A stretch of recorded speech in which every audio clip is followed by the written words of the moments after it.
Halo Mina, Homina, Homina.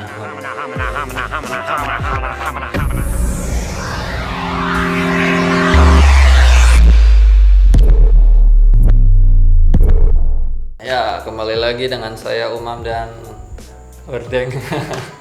Werdeng Sama.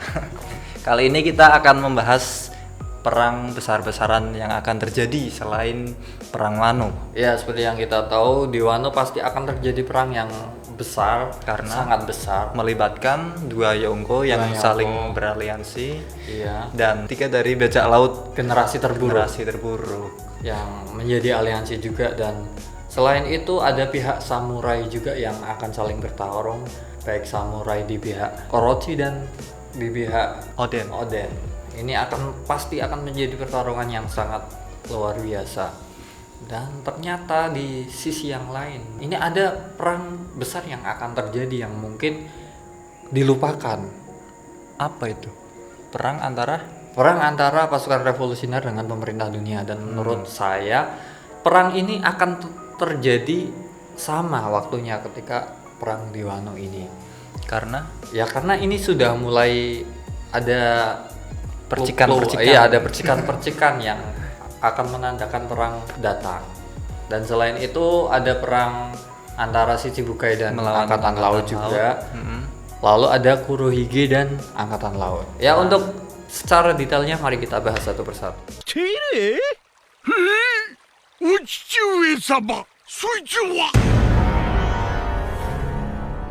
無敵鳥熊そうとも Oke, semenjak referee dunia jadi kacau. Ya, Dan nampaknya banyak peperangan yang bakal terjadi di sini. Seperti yang kita tahu, referee itu momen pasukan revolusioner untuk mendeklarasikan melawan pemerintah dunia. iya, melawan terduga itu, iya benar. Seperti yang dikatakan Sabu di chapter 904. Ya, dan nampaknya itu sebenarnya adalah rencana awal ketika Sabu dan beberapa komandan datang ke Marijoa ya. Iya. Itu rencana awalnya. Tapi Ternyata kayaknya rencana itu nggak berjalan mulus ketika mereka melihat Kuma.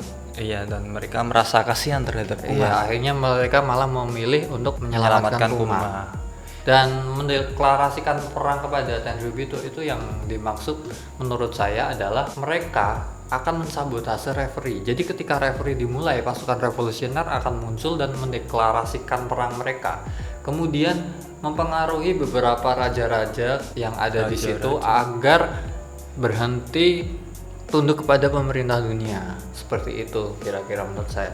Tapi seperti yang kita tahu, hal itu tidak berjalan karena mereka melihat Kuma. Iya. Ketika mereka melihat Kuma itu bersamaan dengan referee dimulai, Iya, dan mereka lebih memilih untuk menyelamatkan Kuma. Karena seperti yang kita tahu, orang-orang seperti Sabu itu Iya. kayak Luffy ya, yang lebih Iya. lebih mementingkan teman seperti itu. Padahal Sabu udah diingetin Limburg ya. Iya, di pada chapter berapa? Di chapter 908 Limburg juga udah memperingatkan resikonya dalam Menyelamatkan Kuma. Kuma. Tapi resiko tersebut nggak digubris oleh Sabu, bahkan malah dipotong oleh Sabu, dan mereka bertekad untuk menyelamatkan Kuma. Nah, dari situlah percikan-percikan peperangan yang akan terjadi. Nah, seperti yang kita tahu, di chapter 925 Kurohige menyatakan bahwa terjadi perkelahian antara Admiral Fujitora Dan Ryukyu terhadap komandan pasukan revolusioner. Iya, para komandan ya. Dan nggak ada berita yang mengatakan pertarungan antara Sabu dengan siapa, tapi yang aneh di chapter 956 itu dikabarkan bahwa Sabu ini meninggal ya di surat kabar. Oh.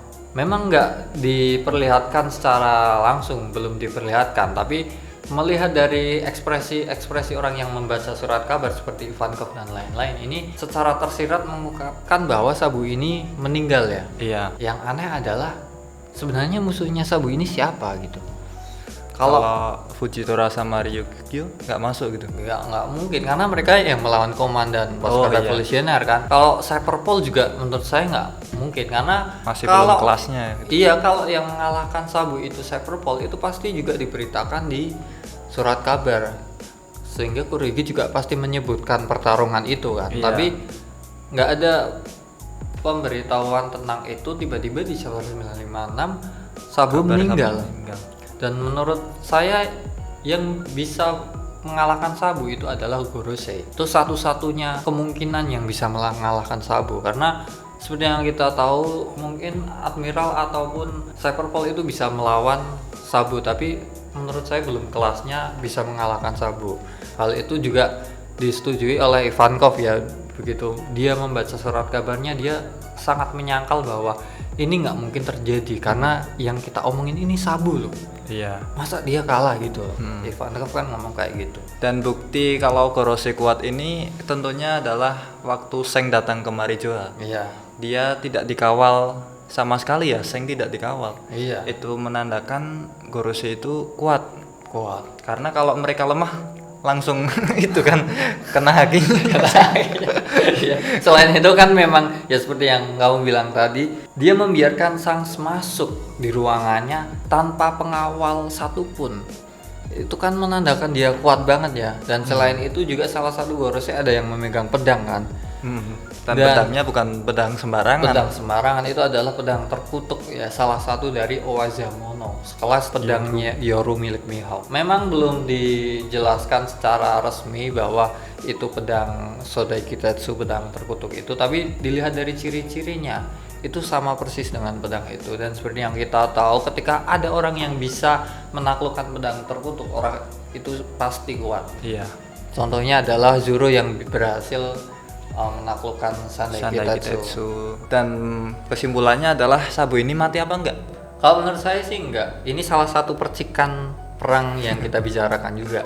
Menurut saya Sabu enggak mati, dia hanya ditahan. Dan dia dikabarkan mati ini untuk memancing dragon. Dragon pasti tahu kalau ini pancingan. Tapi menurut saya dia tetap akan keluar dan akan memulai peperangan terhadap pemerintah dunia. Karena menurut saya ini adalah momen yang tepat juga untuk melawan pemerintah dunia. Seperti yang kita tahu saat ini pemerintah dunia agak lemah ya, karena beberapa orang kuat yang mereka punya ini sedang mengantarkan kerajaan-kerajaan pulang pada keliling mengawal. Dan beberapa orang kuat yang lain sedang mengejar Shichibukai kan. Iya. Dan sebagian Cyberpol juga ada di Wano. Dan kemungkinan nanti beberapa orang kuat juga akan menyusul ke Wano membantu pasukan SWORD. Ini pemerintah dunia saat ini sedang lemah, sedang kacau mungkin, dan ini adalah momen yang tepat untuk pasukan revolusioner melawan pemerintah dunia. Dan tentunya kenapa pemerintah dunia berani memercikan hal itu juga, mereka juga udah siap untuk melawan pasukan revolusioner, dan mungkin juga mereka masih mempunyai sekutu-sekutu atau orang-orang kuat yang tersembunyi yang dunia ini belum tahu. Mungkin juga dari anak buah Im Sama, anak buah langsung gitu. Anak buah langsung, bisa juga dari Tanjirubito. Pasti menurut saya Tanjirubito ini ada orang-orang kuat yang mungkin seperti Doflamingo gitu. Dan pasukan revolusioner juga orangnya sangat kuat-kuat, dan menurut saya juga mereka akan mendapatkan sekutu tambahannya dari kerajaan-kerajaan yang mendukung kerajaan Arabasta. Kerajaan Arabasta kenapa ya? Ya kan seperti yang kita tahu, kerajaan Arabasta ini dipimpin Raja Cobra kan, dan Raja Cobra ketika datang ke Reverie dia bertekad untuk menanyakan tentang abad kekosongan pada pemerintah dunia. Dan selain itu kerajaan Arabasta juga terkenal dia adalah pengkhianat Tanjirubito, karena kerajaan Arabasta kan salah satu 20 kerajaan yang pendiri dunia, tapi dia memilih untuk menjadi kerajaan biasa dan tidak tinggal di Marijoa. Dan ketika Cobra mempertanyakan tentang abad kekosongan, pasti itu dianggap bahwa kerajaan Arabasta ini berkhianat dan melakukan pemberontakan. Dan ada kemungkinan bahwa Raja Cobra dan Vivi dan lain sebagainya ini masih ditahan ataupun dihabisi ya. Kita belum tahu kabar pastinya, tapi yang jelas mereka dalam masalah. Dan tentu dari kerajaan-kerajaan lain yang sependapat dengan Raja Cobra pasti akan mendukung Raja Cobra. Dan ketika ada pasukan revolusioner muncul untuk melawan pemerintah dunia, kerajaan-kerajaan ini pasti akan membantu untuk melawan pemerintah dunia. Iya. Seperti kerajaan Dressrosa, Kano, drum, drum, dan lain sebagainya. Yang jelas ini akan menjadi perang yang sangat besar. iya. Yang menurut saya sih hampir sama dengan perang yang ada di Wano. Ini sama-sama besar dan akan terjadi di saat yang bersamaan. Oke, dan selain perang antara pasukan revolusioner melawan pemerintah dunia, ada perang apa lagi? Ada perang antara Kurohige dan Angkatan Laut. Kenapa bisa Kurohige ikut-ikutan? Pemerintah dunia ini mungkin nggak menyadari ya bahwa berbohongnya mereka terhadap kematian Sabo ini juga memancing Kurohige untuk datang. Karena seperti yang kita tahu, Kurohige ini terobsesi dengan buah merah-merah Nomi. Iya. Dan seperti yang kita tahu ketika di chapter 956 ketika dikabarkan Sabo meninggal, itu Kurohige langsung memerintah ke anak buahnya agar mereka segera berlayar kan. Iya. Dan menurut saya yang dimaksud adalah mereka Berlayar segera menuju ke Marijoa. Marijoa untuk mendapatkan kemampuan dari Sabo ini. Dan perang berikutnya adalah antara Angkatan Laut melawan Shichibukai. Seperti yang kita tahu, Angkatan Laut udah mulai memburu para Shichibukai karena Shichibukai dibubarkan. Bubar. Dan ini juga perang yang besar juga karena seperti yang kita tahu Shichibukai tentu sangat kuat ya semuanya. Shichibukai kuat Kecuali babi. Dan yang memburu mereka juga pasukan-pasukan kuat. Ya, yang menjadikan saya bingung itu adalah pertarungan antara buah Hancock dan pasukannya Kobe ya. Ini yang akan menang siapa ini, karena dari kedua belah pihak ini pihak-pihak aktor pendukung Luffy, maksudnya aktor-aktor yang tidak mungkin salah satunya akan mati gitu akan kalah. Pada intinya itulah 3 perang besar yang akan terjadi selain di Wano. Menurut kalian seperti apa? Bagi kalian yang mempunyai tambahan bisa komentar di bawah, ataupun yang mempunyai pendapat lain, ataupun mungkin ada perang-perang lain yang akan terjadi selain perang ini yang mungkin terlewatkan. Dan bagi kalian Komen yang saja menyukai video ini bisa langsung like dan subscribe. dan nantikan teori selanjutnya. Dadah.